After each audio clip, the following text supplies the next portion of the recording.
2025年10月5日星期日，在龙盘庙举行的神明圣诞庆典，现场氛围庄严肃穆，信众们满怀感恩之心，虔诚纪念并表达对以耀之神车龙公神的敬意与祈福。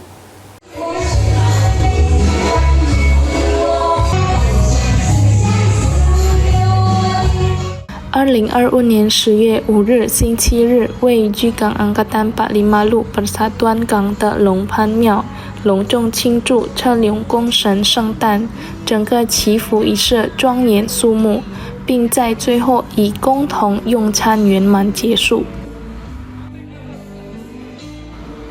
龙盘庙副秘书Junaidi介绍，本次车龙公神圣诞庆典于10月4日星期六凌晨以谢神仪式正式拉开序幕，随后在10月5日上午6点举行敬请，上午9点举行祝灵，上午11点进行车龙公神圣诞大典祝寿，下午2点则进行祭宾仪式，邀请神兵与信众一同进餐。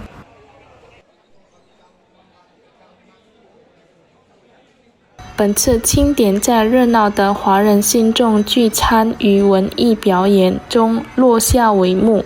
系列祈福活动不仅表达了感恩之心，也祈求神明赐予平安、健康与富足。Beliau ahli panah. Waktu di zaman perang itu ahli panah. Nah itu.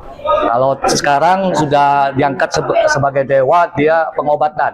Gitu. Dewa pengobatan.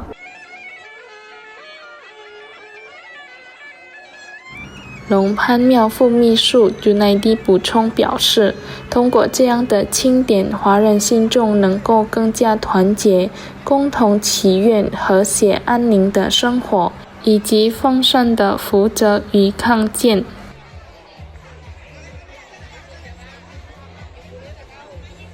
Muhammad Aidil, PAL TV。